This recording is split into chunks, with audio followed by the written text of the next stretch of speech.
You are listening to the Drink Less Lifestyle Podcast with Dr. Sherry Price, episode number 154.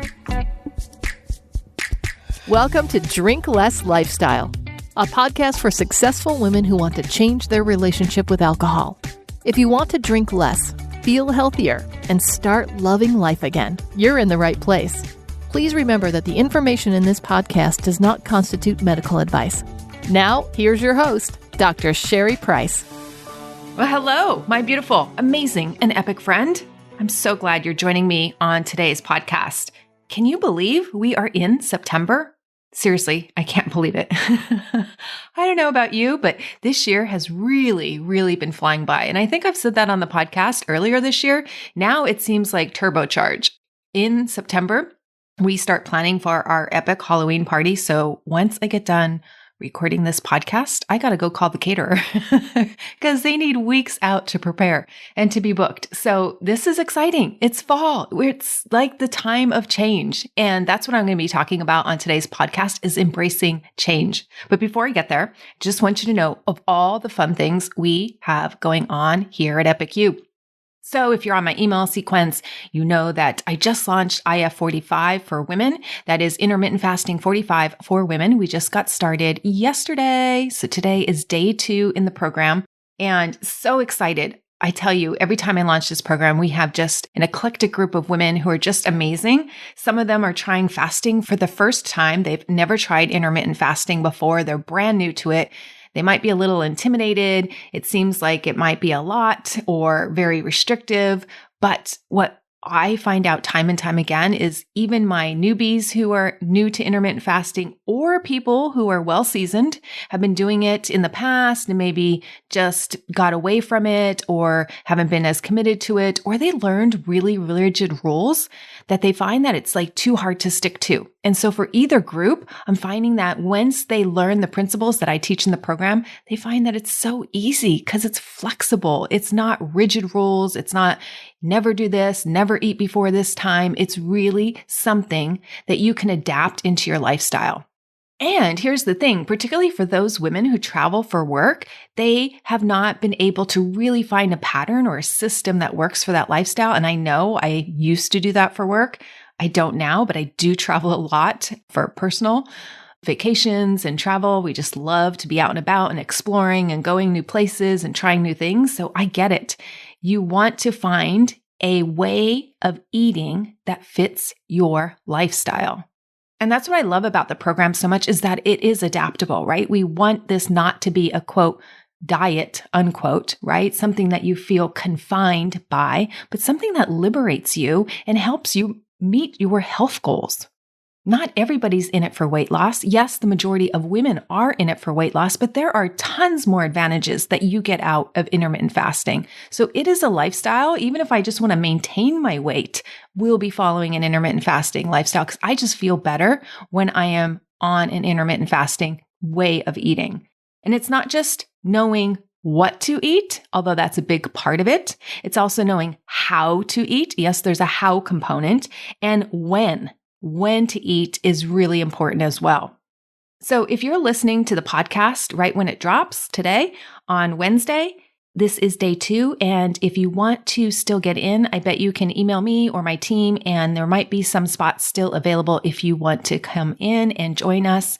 You can get access to all the recipes that have just been launched, as well as the pantry guide and all the things that you will learn in this program. It is fantastic. I want you to learn how to use ingredients to fill you up, nourish your body so you're not over hungry, so you're not overeating, and that you don't have all these sugar cravings that keep you snacking or eating 5 to 6 meals a day. That is not the way we should be eating. The research has already supported that is not the way we should be eating. I know we were given misinformation in the past, but this grazing mentality is actually making us sicker. It's leading to metabolic dysfunction, diabetes, prediabetes, all of that, cardiovascular disease, all the things. And so learning how to nourish your body is so important. And it's certainly a mission of mine to give you that information and really empower you to do better for your health, for your longevity, for your wellness. I'm a big fan of Mark Hyman, and Dr. Mark Hyman talks about food being medicine, and I couldn't agree more. Whatever we fuel and put into our bodies is either going to fuel us or deplete us. And so we want to make sure that we are constantly nourishing ourselves so that we get maximal energy from it, right? And that our cells get turned on to do healthy things in the body and not diseased things within the body. And I know for me, whatever I put in my mouth, right, directly affects how I feel, how I think, how I act. And so it plays a major role in the quality of your life as well as the quantity of your life. So I'm super excited for those ladies who joined this round of intermittent fasting for women. And there's a lot of questions that could come up about perimenopause and how to eat as we go through midlife and beyond. And then the other program that I'm launching that I'm super excited about launches next week, and that's called Tone in 10. Woo, woo. I love Tone in 10. I came up with that name while I was in Spain walking the beach, and I said to my husband, I said, I just had a flash of lightning. I need to do this program that's called Tone in 10. Listen to it. And he was just like, what? What just happened? This is like 8:00 in the morning. Where's your brain? So I wanted to help women tone up their muscles, tone up their eating habits, teach you how to structure your macros if you don't know how to do that, tone up your microbiome, tone up your sleep, tone up your stress reduction, all of these 10 healthy habits so you can live a high quality, highly empowered life. And you get maximal health doing that. And this is the first time I'm launching the program. So I am super excited because you know what? I'll be doing this right alongside with you. So I'll be taking videos of myself, sharing them with the group as you get to learn how I'm working these protocols into my own life. Yes, there will be protocols you can follow. There's a few different ones depending on your level of fitness and how much you want to incorporate into your week. That can all be modifiable to what you're looking to get out of the program. But I want to keep you looking and feeling good as you age, because that's what we all want. We want to age gracefully, and we don't want to lose mobility, and we don't want to lose our balance and our agility, and we want to maintain and keep our health. And I know that gets particularly harder as we age, particularly for women. We get the menopause. Have you heard the menopause, right? The big belly that starts to come out because we start to lose estrogen, we start to lose progesterone, we start to lose testosterone, and all these hormone changes causes us to gain fat, particularly belly fat. And so it starts to accumulate in areas and we start to take on a different shape. And so I want to help you improve your body composition, improve your body shape if that's what you're interested in. And not only that, even all of this loss of estrogen and progesterone and all that affects our skin, and our skin changes, right? We lose collagen, we lose elastin. And so learning how to eat to replenish that, learning how to fuel your body so you maintain that and you slow the aging process. And we know that hormone changes also disrupt our sleep cycles and our microbiome. We are all interconnected. So really super excited to dive deep in some of this information that you'll be learning as we go through the 10 weeks of the program. I am a big believer in it's not just calories in equals calories out.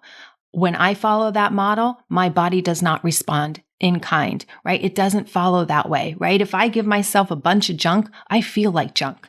And so now how my body responds now that I'm north of 40 and how I lose weight is completely different than what I was able to do in my 20s and early 30s. And I find that this is true for so many women north of 40. And that's a lot of the information we'll be covering in Tone in 10. And you'll be learning these top 10 habits over the course of 10 weeks that leads to this healthier, more fit, more tone version of you. And I have to tell you, just the information that I've put together for you is worth double the price of the admission. The amount of research that I've done and collated and put into these concise manuals to help you to implement it into your life is amazing. And what I'm also excited about, it's a bit more of an intensive program because now you get more accountability and more data tracking. And if you know me, I am a data nerd. I love to look at the data. What is the data? That's how I learn. And I use it to motivate me. Right? I don't look at a scale to demotivate me. If I get on the scale, I'm looking for a specific reason to get on the scale. I don't even get on the scale every day because it could be demotivating for me.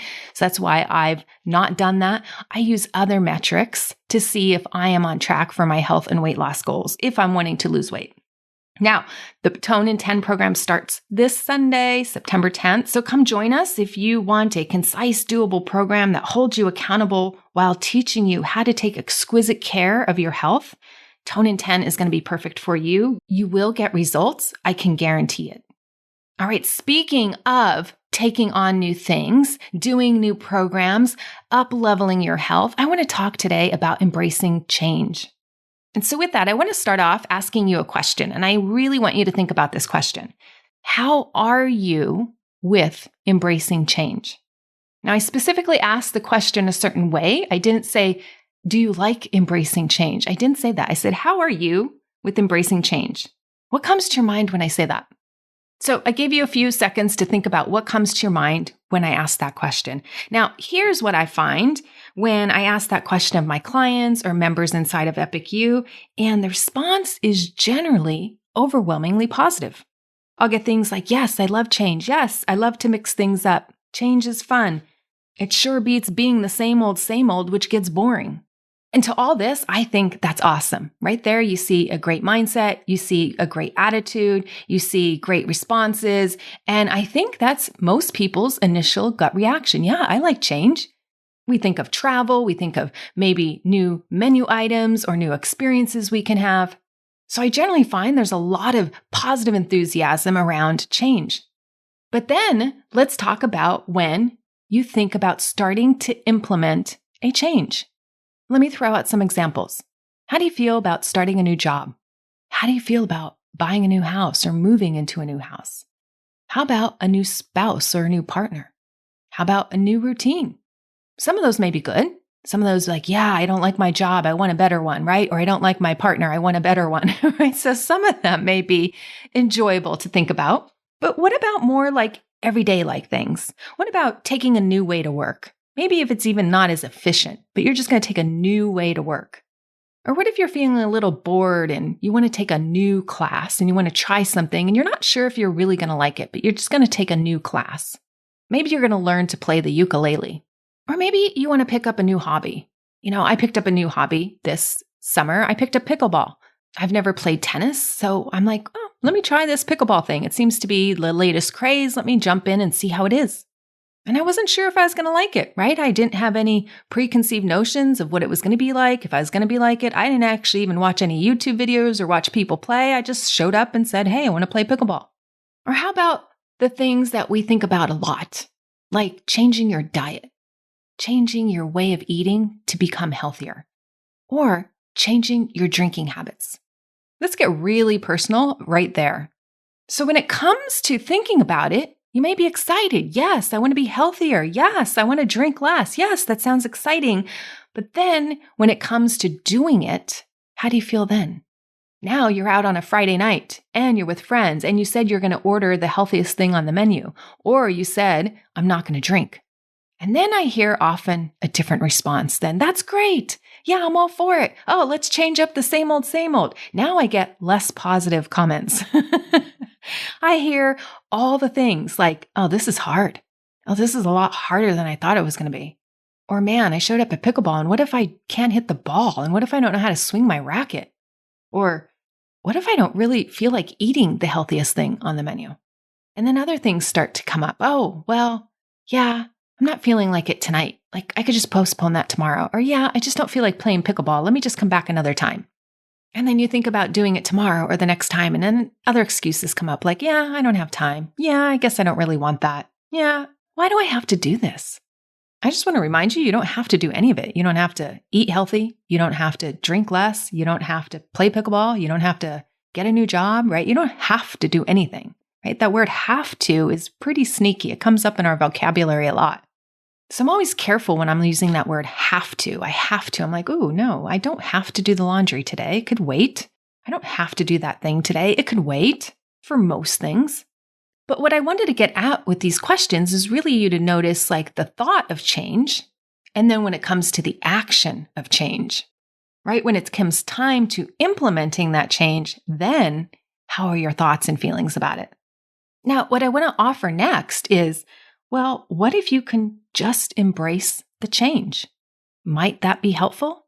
Might you frame the change in a way so you didn't discourage yourself by saying, man, that's going to be hard. Man, I don't really want to, right? When you say those things to yourself, you're demotivating yourself and you're actually discouraging yourself from doing the actual thing you said you wanted to do. And when you reframe this to embrace the change, I will tell you, it changes everything. It really does. And so I want to share a story from my own life as an example. So I think I mentioned to you all that on last week's podcast that I'm doing this detox reset diet cleanse. I don't really want to call it a cleanse. It's more of a removing things and reseeding things. And so it's for a limited duration that I'm cutting out all kinds of foods, ingredients, and some things to actually reseed my gut lining because I want a healthier microbiome. So notice I told you my goal. My goal is to not go on a diet. It's not my goal, right? My goal isn't, let's start a new diet. Let's start a detox diet. That's not my goal. My goal is to reseed my microbiome, to get a healthier gut lining. That's my goal. It's not even weight loss right now. All I'm focused on right now is reseeding my gut lining. I just want a healthier gut lining. Because I had some lab work done and I had some tests come back and it showed that my gut lining wasn't optimal. And I kind of want to go for optimal. If I could get optimal, I want to go for it. So that is my goal. I want to improve it. I want to improve it as much as I can. Now, will it be perfect? Maybe, maybe not. But I want to improve it as much as I can. That's my goal. So now I do the same work that I take my clients through. Once I've determined my goal, now I work backwards and say, okay, what are my actions? What are my power moves that are going to get me to my goal? And my power moves are well defined. I follow this protocol. It tells me what to eat, what not to eat, what supplements to take, and how to reseed my gut lining. Very simple, right? I just follow this protocol. And so I take a bunch of supplements. I follow this regimen. Boom, that's it. Well, all right. I could do that. And now it comes to implementing, right? And I normally don't take this many supplements and I normally don't eat this way. There is an extensive list of things on this list that I should not have. And so in the first week, as I'm preparing dinner, right, I'm noticing like, wow, I can't have that sauce. That can't go in. No butter, no dairy. Can't cook with that. Okay. So we're learning that my husband and daughter get to eat out of one pan and mom gets to eat out of a different pan because I have to prepare mine differently. And some of our recipes just wouldn't work with the ingredients that we had. So I had to make a shopping list of ingredients of things that I could have. And I had to go hunting for new recipes because I was running out of what I could make at home. So I'm like, I need more ideas to keep this interesting. And so we tried new recipes. Some were good. Some were a flop, total flop. But by the end of the first week, when I reflected back on how that week went, I was like, wow, I really have changed a lot of how I normally eat. And I was thinking I was eating very healthy. But when I look back, I was thinking like maybe only 20% of the meals stayed. The other 80% of them had to be modified. And so as going through that first week, I'm embracing the change. I'm like, wow, look at how much I've learned. Look at how many new recipes we've made. Look at how many more ingredients or different ingredients I'm picking up from the store, things I've never thought of picking up before or just walked by, and just really shocked at the progress that I've made. Now it comes to week 2.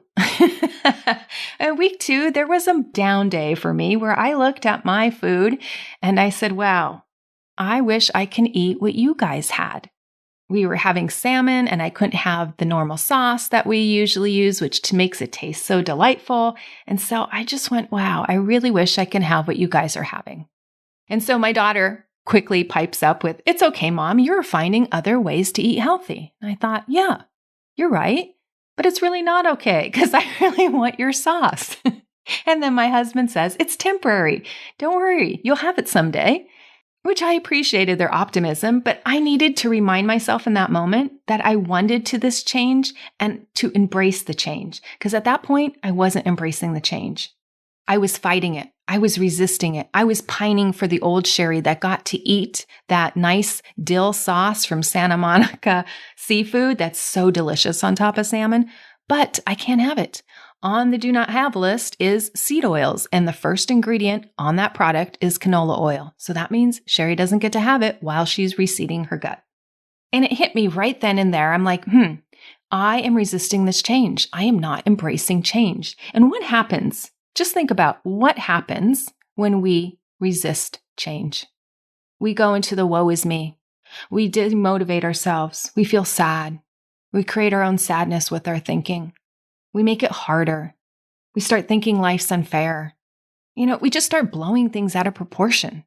Because my brain, my neurons, are programmed to have that dill sauce when we have salmon. That's what I've always been using for years now. It's delicious. Why wouldn't I use it? But I couldn't have that. Then I go to the refrigerator, and of course I can't have butter. I can't have tartar sauce because the type of tartar sauce we have has seed oils in it. And so I had to eat my salmon plain. Whoa, me. Right? But my brain was like, something is missing. And so how many of you feel like that, right? When you sit down to a steak and you normally have steak and pair it with a nice red wine and you're like not going to drink that night and you sit down and you go, oh, woe is me. I can't pair it with the red wine. Because your brain is thinking it goes together, so something is missing. Or some of you may feel like this when you go out on a Friday night with friends and usually pair your Friday night with friends and drinking. And if you decide not to drink, you're going to be like, oh, wow, something is missing, right? And yes, it's a change. Something that was there is no longer there. This part is true. But focusing on that is only going to make you miss it more and create sadness and create unwillingness to continue the journey potentially. And so I don't want you to make the process more miserable and harder on yourself. I want the opposite. I want you to make it easier and more empowering on yourself. And so when I look back at my husband's comment, he may be right, but he may not be right. Maybe I won't get to have that sauce in the future. Who knows? Maybe I decide not to bring it back into my diet. But I also know, my daughter is right in that she's correct. I am learning to make healthier choices for myself. And that's very empowering. And honestly, that's what matters to me. My health matters to me. I want to make it an issue. And the funny thing is, I'm telling you the story days after it happened. And right now, I have no remorse about having that salmon plain. There's no regret. Actually, I'm very proud of myself. So my brain felt it was so urgent and so important to have that dill sauce in the moment, but really it wasn't. What matters to me more is that I am honoring my health and that I'm doing things that are in alignment with my values. And one of my values is to live a healthy life. That to me is an epic life. Actually, when I go out, I want to go out quick. I don't want it to be this long, diseased, slow, deteriorating process. I'm not interested in that. I'm interested in health all the way till the last couple of seconds or the last couple of days. And as I look back, I'm proud of me. I'm going on for these gut changes that I really want. And I'm not wishy-washy about it. I'm not like, I could cheat there. One over there. Oh, just a little sauce won't hurt. I'm not giving into that part of my brain because I know better. I've been there before and I've learned from my past self and what she is capable of when she allows just a little in, when my commitment is to not allow anything in from that do not eat list. It doesn't make me a better person. It doesn't make me a bad person if I have it. I just want to stay committed. It's not about being moral or immoral. It's not about being good or being bad. It's not that at all. I don't want those judgments. I want clean thinking all the way to the end where I'm embracing this change because I want a healthy microbiome. And I'll tell you what, when you embrace change and when you do things differently, you start to find out a lot more about yourself. When you stay in the comforts of things and keep doing things on autopilot, you kind of miss some of the things and some of the learnings. But when you really switch it up, whoa, you start to gain a lot more insight about yourself. And for me, I'm noticing how much I used to go to just food for comfort. Now, I'm not talking ice cream and cakes and cookies. And now I'm not saying I never did that, but even just nibbling on nuts or nibbling on some pickles, nibbling. Just because they were, quote, healthy, I allowed it. And so I was relying on food for a source of entertainment and a source of comfort throughout my day a lot more than I thought I was. And this is the beauty of embracing change. This is the beauty of going through a program that causes you to up level. And I want to up-level my health. And in part, that's why I created Tone in 10, right? I wanted to up-level my health and go through it with a community of women who want to be on that same mission and on that same journey, and we can learn together. And I know that I have what it takes to be committed to my results. And you know what else I also know? You have what it takes to be committed to your results. All right, my friend, do not be afraid of change. Embrace it. You are doing it for you. Embrace the discomfort, even if they're just fleeting moments like sauce over dinner or a drink out with friends. Those are fleeting moments, but they radically change you and your identity as you move through them, as you grow through them, as you grow past them. Because I want you to be focused on your epic goal and living your epic and healthy life. All right, my friend, I love you. See you next week. If you want to change your relationship with alcohol and with yourself, then come check out Epic You. It's where you get individualized help mastering the tools so you can become a woman who can take it or leave it and be in control around alcohol in any situation. Epic You is the place for women who want to be healthy, confident, and empowered to accomplish their goals and live their best life. Come join us over at epicu.com/epicu. That's epicu.com/EPICYOU. I can't wait to see you there.